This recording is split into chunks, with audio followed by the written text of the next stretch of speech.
Hello, and welcome to the podcast Simple Enlightenment. I'm your host, Dean Graves. We come to you in the love and the light of the one infinite Creator.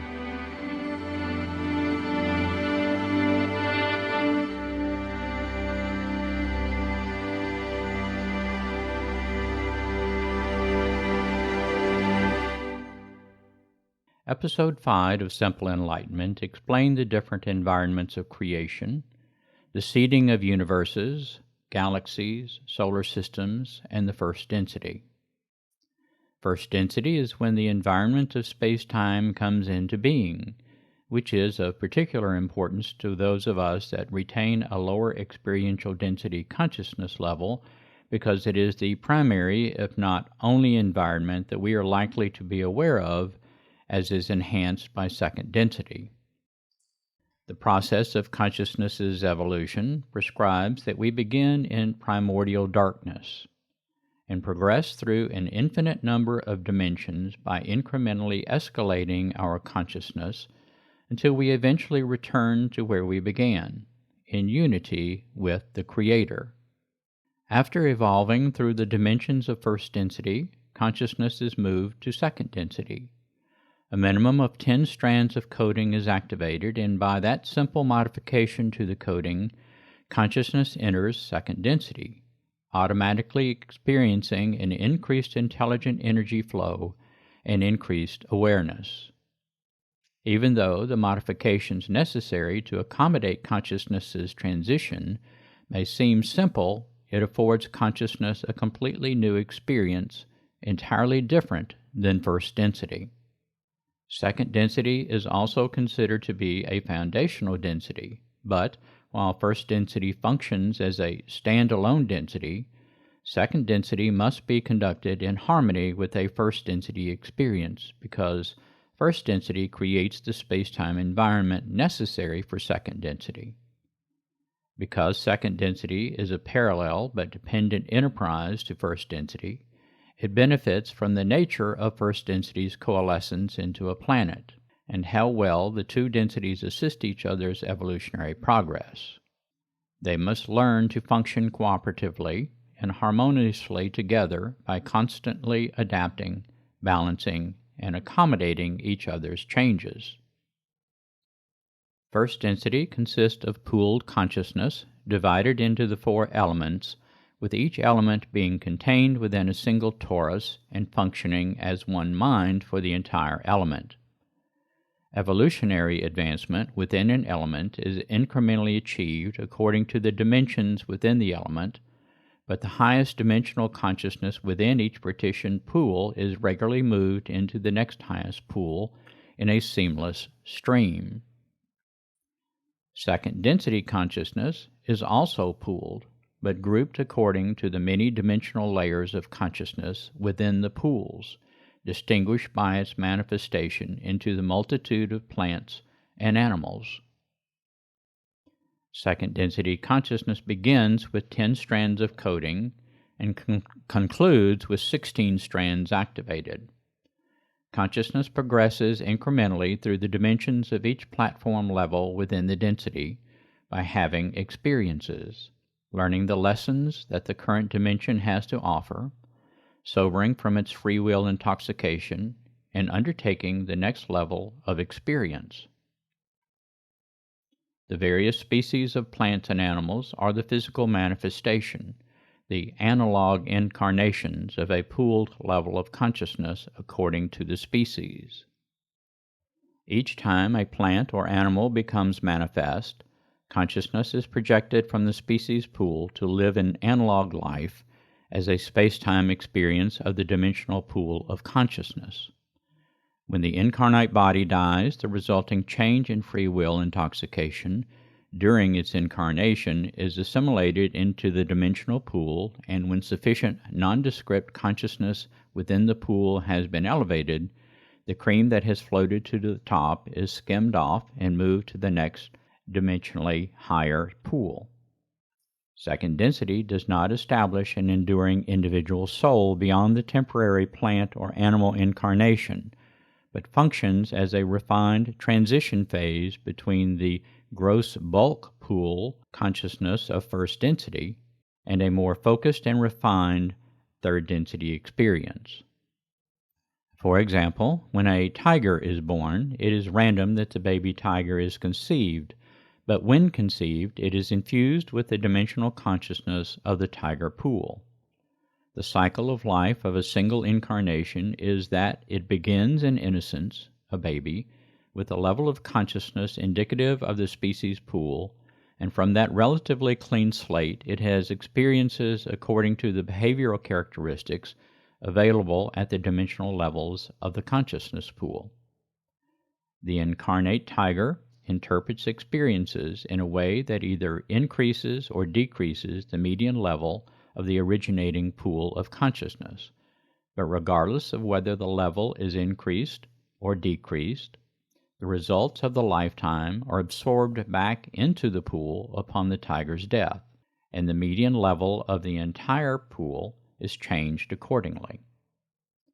If the results of the incarnation affect an increase in consciousness within the pool, a portion of consciousness escalated beyond the median range of the pool is skimmed off and moved to the next higher dimensional pool of consciousness, corresponding to its changed level. Likewise, if the incarnation results in a consciousness below the pooled median range, it may be skimmed from the bottom of the range of the pool and moved to a lower pool of consciousness. Consciousness in second density is nondescript because no individual unit of consciousness is formed, and it is thusly very fluid, flowing from level to level either upwards or downwards. This is not a significant change from first density consciousness behavior, but the consciousness of first density doesn't have significant room to move dimensionally upwards or downwards because consciousness is pooled in such bulk and it is so low to begin with. The same process describing the tiger occurs with every incarnation of every plant or animal. Like first density, second density is timeless because consciousness is nondescript, and there's no limit to the number of times it may go through the incarnation process or a specified time for it to evolve through the dimensions. Since there is not a preservation of an individual mind, body, spirit, the pool of consciousness functions as a vat of consciousness, perpetuating a cycle of incarnations that will continue as long as the form of the particular species produces desired evolutionary results. Each pool of consciousness has a single torus and a single mind, but an analog torus and mind are created for the term of an individual incarnation. Prior to the infusion of second density consciousness into a body in gestation, all analog bodies consist of the manifested space-time ingredients of first density consciousness. When an incarnated second body dies, plant or animal, the second density consciousness leaves the body and the ingredients resume the first density experience. The need for first density ingredients is another of the many reasons a second density experience can only be conducted after a first density experience has reached a certain degree of consciousness maturity. The first density ingredients incorporated into a second density body never leave the first density torus. For example, water participating in a second density body always remains part of the torus and mind of the first density water element, and matter participating in a second density body always remains part of the first density torus and mind of the first density matter element, and so forth. However, providing the incarnate body ingredients does tend to elevate the first density consciousness because of the close interactive contact with the higher second density consciousness. Even though the first density consciousness is always incarnate because it can only perceive itself as being in space-time with no capacity for awareness of its time-space existence, it does simultaneously exist in both time-space and space-time, as does all consciousness in the foundational and lower experiential densities. Simultaneous to the creation of a soul stream and consciousness beginning a first density experience, a non-physical, time-space enduring body is created consisting of 7 bodies. The non-physical time-space body is a valve which regulates the flow of intelligent energy from the higher self. When consciousness is scaled to first density, only the first density time-space body is activated, allowing a minimal flow of intelligent energy according to its platform density level of consciousness, with the other 6 bodies remaining in potentiation. Second density continues the time-space body, but with both first and second bodies of the non-physical enduring time-space body activated and the remaining 5 bodies continuing in potentiation. Every second density mind-body manifest in space-time is an analog of the corresponding time-space mind-body-spirit pool of consciousness that remains as the corpus of its being. The time-space, mind-body-spirit is enduring and survives a multitude of incarnations. The lessons learned through repeated second-density incarnations accrue to the time-space pooled consciousness, but since elevated consciousness is frequently skimmed from the top of the pool, the dimensional range of the pool of consciousness remains relatively unchanged. New consciousness is constantly added to the pool to replenish what has been skimmed and relocated. Ideally, consciousness is readily available from lower pools of consciousness to serve as a reservoir to add to every pool of consciousness when consciousness from a single pool is advanced. Because consciousness within creation functions according to free will, some pools advance consciousness more quickly than others, and oftentimes there are shortages or excesses at any given dimensional level of consciousness within the system.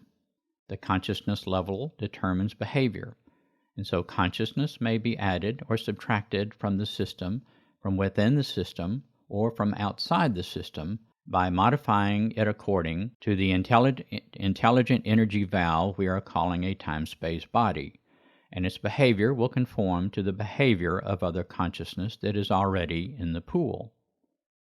The objective is for consciousness to explore itself at all dimensional levels, and this is possible because all consciousness is the creator exploring itself, according to the law of one.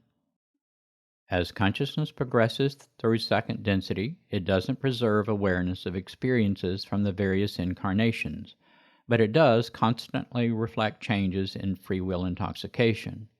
It is the change in free will intoxication that allows an increased or decreased intelligent energy flow and corresponding increased or decreased dimensionality.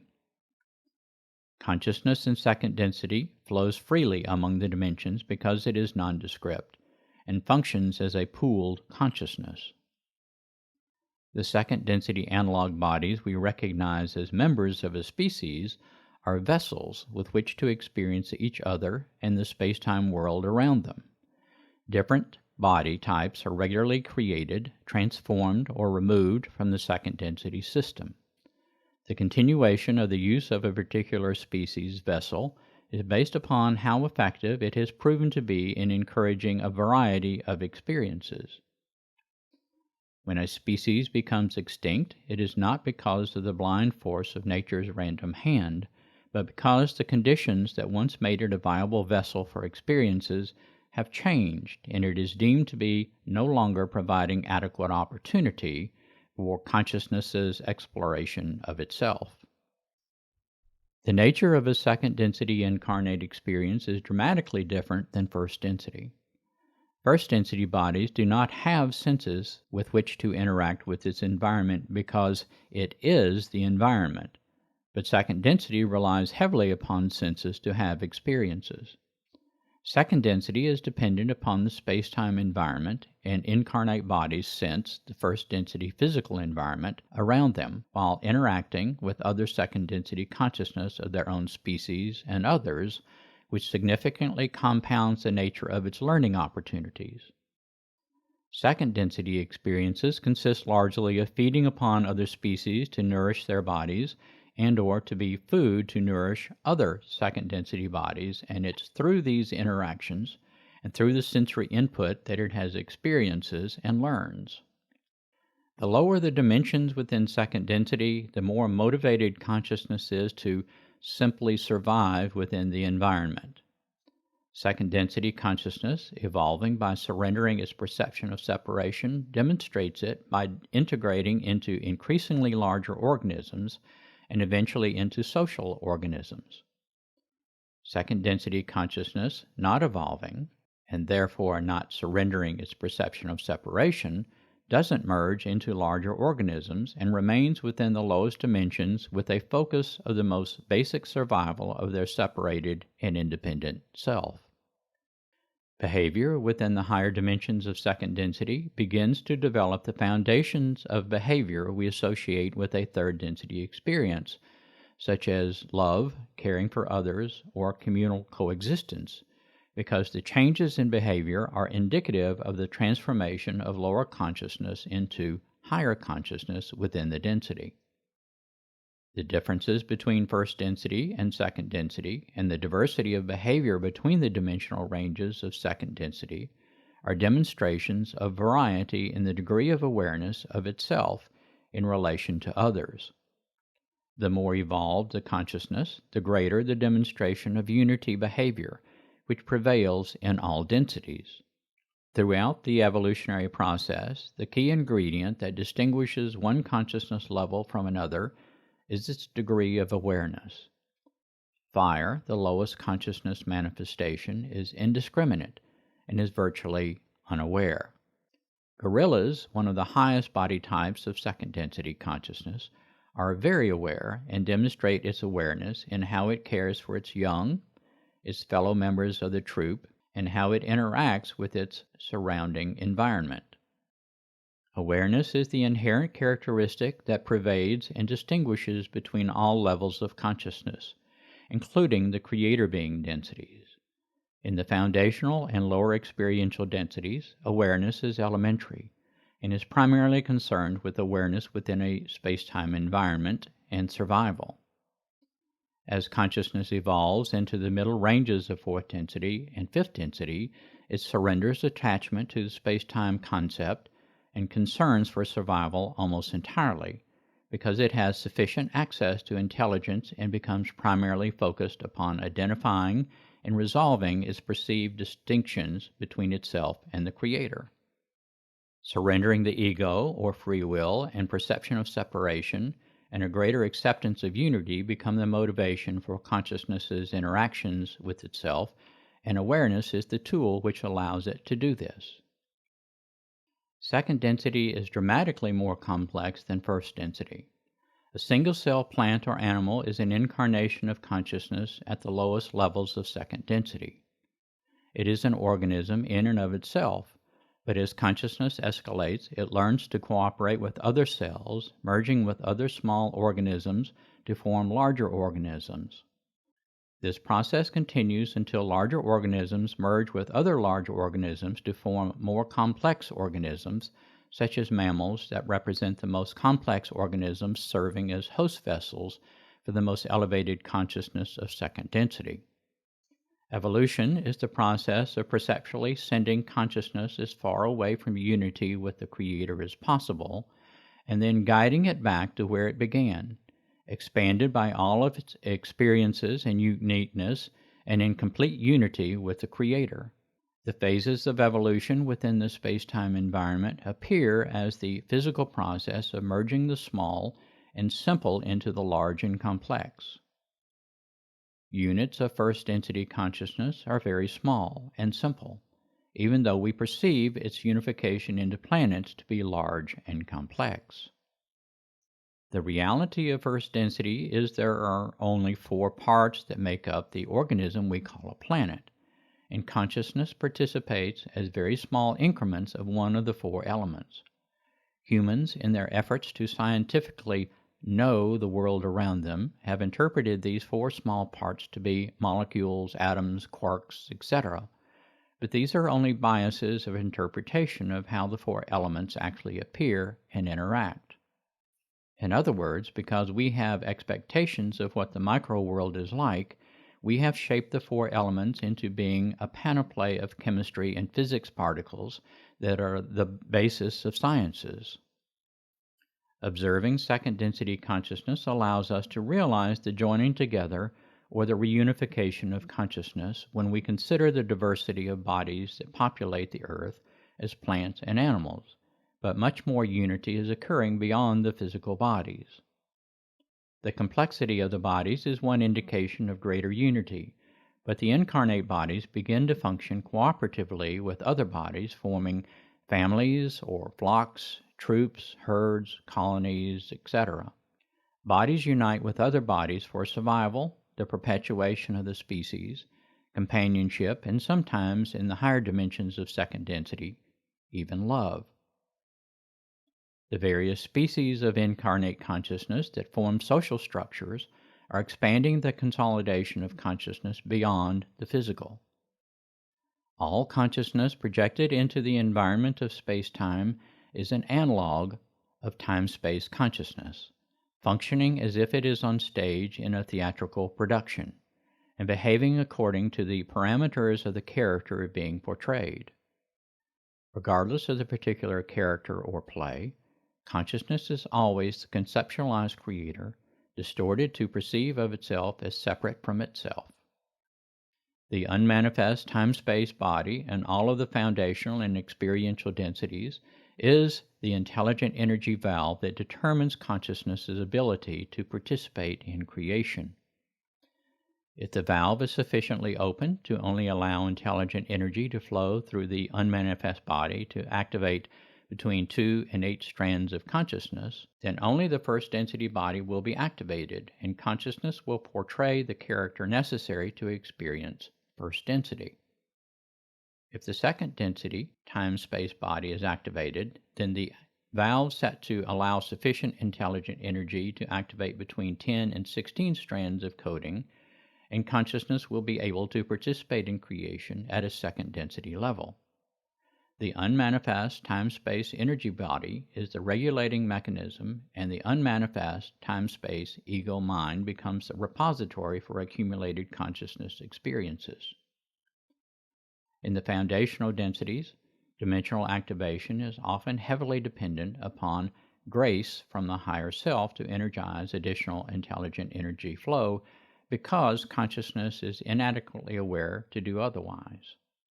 The manifested first density body, one of the 4 elements, is the product or creation of the unmanifest first density mind, ego, because that is how it is able to perceive of itself, but its self-perceptions transform from one manifested element to the next, because its thoughts change and its ability to perceive of itself transforms as it matures. Fire becomes water, water becomes atmosphere, and atmosphere becomes matter, because consciousness is able to perceive itself differently with each advancing dimensional gain and each pair of additional coding activation. The mind, ego, free will, and perception of separation from the Creator are synonymous in lowering the consciousness level to participate in the dimensions of the foundational and experiential densities results because of reduced intelligent energy flow and increased free will intoxication. It is only the mind or ego that perceives itself as separate from the Creator and allows consciousness to experience itself at the different densities and dimensions. The spirit always knows itself to be the Creator, but until the mind-ego surrender its free will intoxication and sufficiently increases its energy flow, the spirit remains obscure or unrecognizable. The mind-ego determines the nature of creation because of consciousness's inability and or unwillingness to surrender its independent perception of itself. All intelligence is the intelligence of the Creator, and the intoxicating effects of free will limit consciousness's access to intelligence and awareness, which precludes its ability to access spirit. Consciousness experiencing first and second density perceive the mind-ego to be the sole experiencer of first and second densities. When driving a vehicle with a manual transmission, the driver must engage a clutch to disengage the gears so that shifting from one gear to the next is possible without damaging the gears. Once the clutch is engaged and the gears have been shifted, the clutch is carefully released so that the new gear may be fully engaged to transfer the power from the engine to the wheels. The process of releasing the clutch encounters a friction point, when the gears transform from not being engaged to being engaged. If the clutch is released with the driver's awareness of this point, then the gears can be engaged with minimal wear and tear on the gears and maximum comfort to the vehicle's passengers.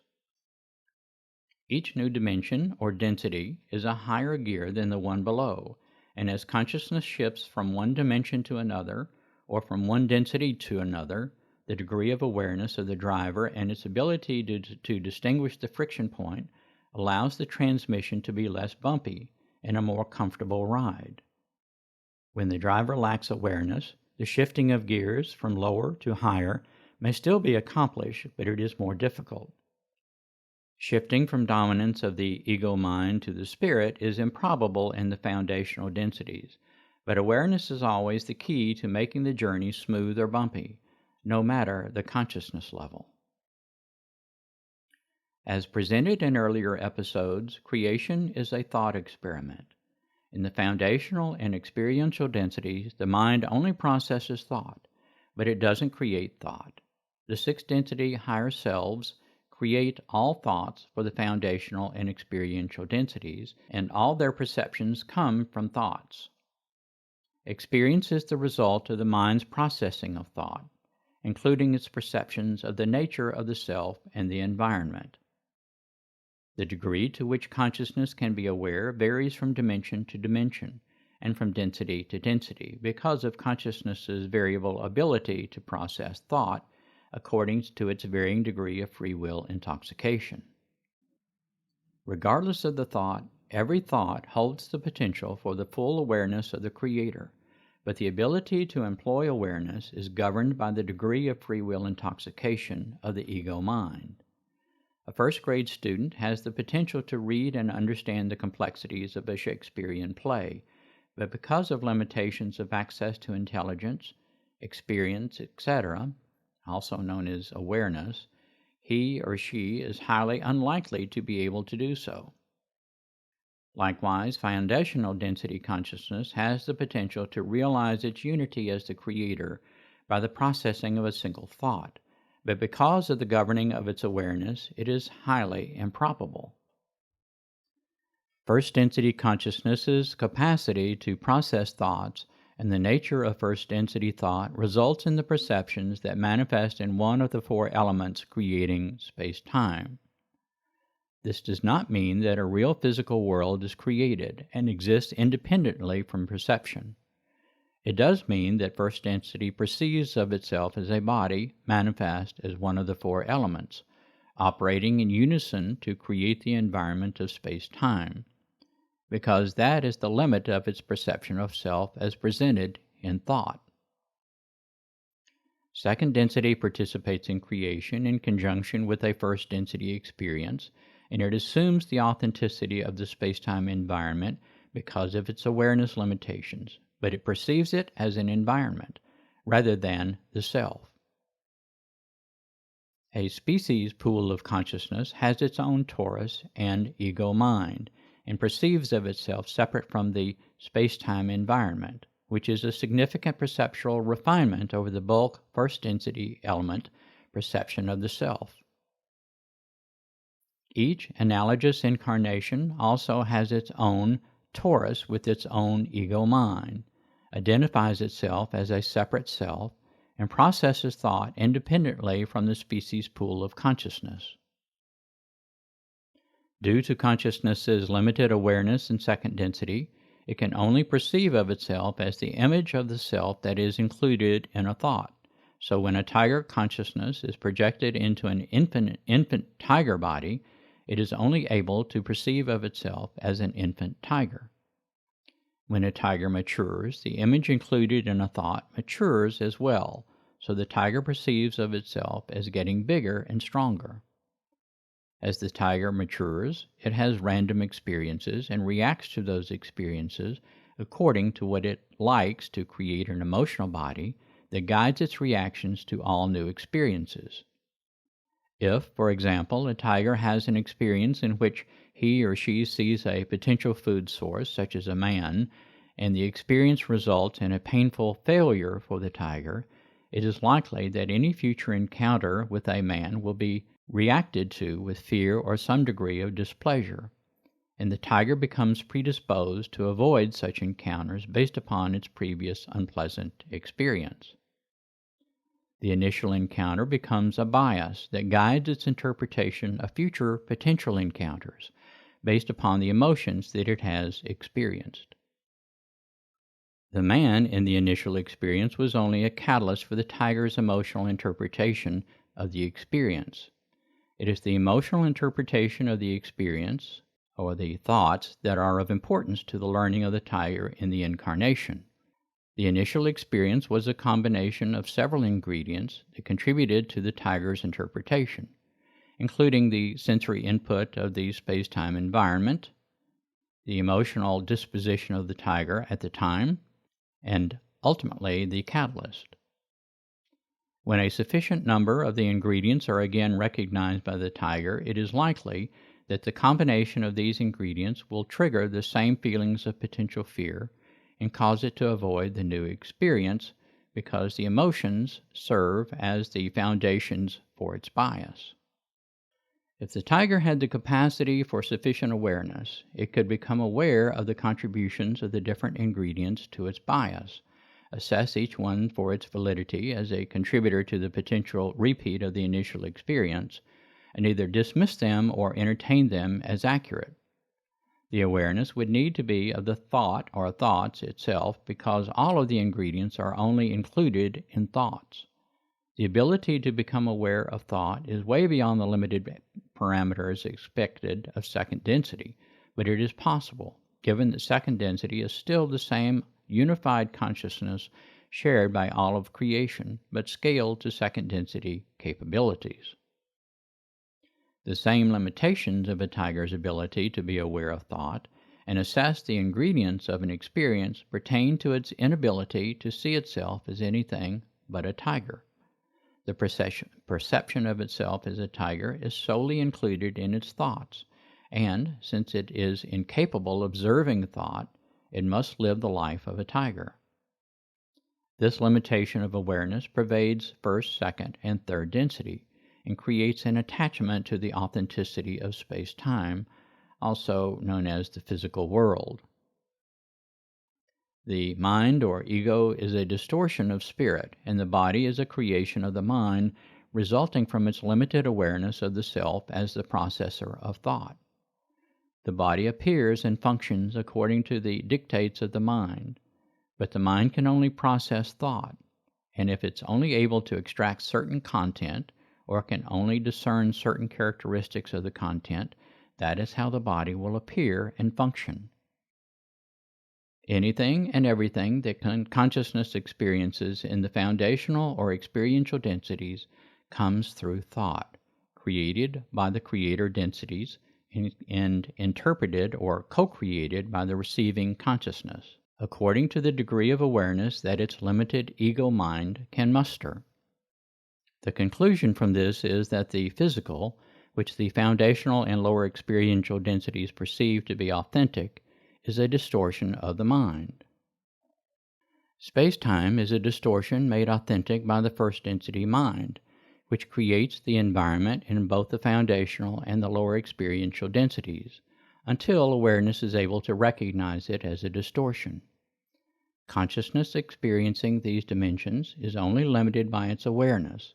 One of the universal effects of raising consciousness into the upper dimensions of the experiential densities is the progressive awareness of space-time as a distortion, an illusion which only exists in the mind.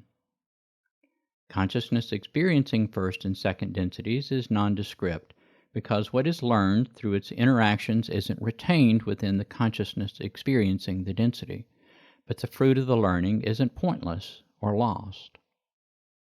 Consciousness is consciousness, or, in other words, all is one, and what is experienced and learned in the foundational densities is directly absorbed and retained by the sponsoring sixth-density consciousness. That which is experienced and learned by any portion of consciousness regardless of how it may perceive itself to be isolated or delineated from the whole, is experienced and learned by all and contributes to the purpose of creation equally. This is the law of one. All of creation is a series of subject and object interactions. This is a repeated reiteration of the original subject and object relationship established by the creation of the concept of free will within the concept of intelligent infinity. The object always perceives itself as closer to the Creator, and the subject always perceives itself as farther away or more independent from the Creator. Beginning in second density, the interactions of subject and object become significantly more complex than in first density. Second density introduces into the incarnate portions of experience the concept of biology, and experience as a specific design that allows for the more unique creation of a personality, even though it is not preserved beyond a single incarnation. The sexes, rather than the somewhat vague characterizations of first density's interactions, become not only prominent but essential to consciousness's learning and advancement. The biological design of species reproduction is that an offspring is born into innocence, which is a reiteration of the first density beginning in primordial darkness. The newborn is innocent and a relatively clean slate on which to write, but through interactions with other aspects of consciousness, it learns about itself and its surroundings and eventually becomes an experienced adult. Through the experiences of its life, it forms a unique personality, resulting from its free will interpretations of experiences according to what it likes. This is the process of analogy. The essence of experience, according to free will, is for all consciousness to choose from a variety of experience interpretations according to what it likes. This is known as the law of confusion or the law of free will, and is applicable in all densities.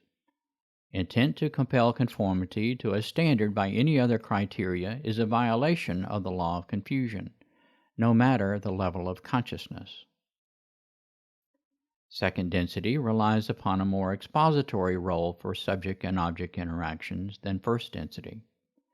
For example, second density heavily relies upon the sexes to provide learning opportunities. The male is always the subject and perceives itself as more independent from the Creator, and the female is always the object and perceives itself less independent from the Creator.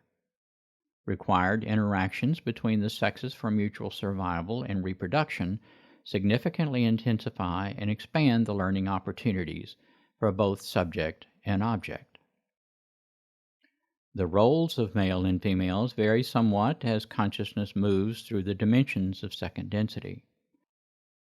In some species, the male provides the less dominating caretaking of the young role often associated with female, and in others the female provides the more dominant provider-protector role usually associated with the male. Just as raw is not exclusively raw, but only dominantly raw while still being inclusive of the other four inherent characteristics, a male is not exclusively male, and a female is not exclusively female. Each sex incorporates characteristics of the other, thus providing subject-object interactions with others of its species, while simultaneously providing subject-object interactions within itself. Consciousness reaching the higher dimensions of second density demonstrates a more consistently defined role for male and female. Males are usually possessing a greater ego than the female, and physically dominant because of greater physical strength or cunning. Females are characterized by sex and biological reproduction, with usually a lesser ego than the male. This is the foundation of the continuation of male and female interactions in third density, but more is occurring than a biological interaction. When consciousness interacts with other consciousness in the foundational and lower experiential densities, the basis of the interaction is competition for energy, intelligent energy. When a male exerts physical strength to dominate other males, females, or the environment, it is competing for energy potentially available to be extracted from the less competitive of the species or other animals. When a female is sexually available or feeling or looking pretty or sexy, it is also competing for potentially available intelligent energy through interactions with males or other females. When it wins the competition, it feels better, and when it loses the battle, it feels less good. Competition for energy, characteristic of higher second density and especially the lower dimensions of third density, either enhance or diminish the ego and guides interpretation of experience. Second density greatly expands and intensifies consciousness's experience of creation over first density, but it too is a foundational density. Even though it is significantly more complex than first density, it is not nearly as intense or complex as third density. Its diversity is illustrated by the wide range of plant and animal species, which adds to the panoply of opportunities for consciousness experience. In the next episode of Simple Enlightenment, we shall begin the explanation of third density, the most intense of all the densities. It is the experience that humans are most familiar with because it is the consciousness level that most humans still share. Earth and its population are in a unique phase of evolution with one foot in third density and the other one in fourth. Please tune in for our next episode as we continue sharing the nature of creation and our experience of it. As always, we thank you for listening and wanting to make the world a better place. If you are enjoying Simple Enlightenment and would like to see us continue to offer more information, we encourage you to help us by financially supporting what we are doing. The actual recording is only a small part of the effort to bring you this information, and unfortunately, most of the other stuff takes money. Please enable us to continue providing information and improve the product that we deliver by going to podcastenlightenment.org to make a contribution. There you will find free downloads of transcripts of every episode, additional information, suggested readings, and more, all free, of course. Every contribution, no matter how small, helps. Or visit our website at podcastenlightenment.org for more information. We leave you in the love and the light of the One Infinite Creator.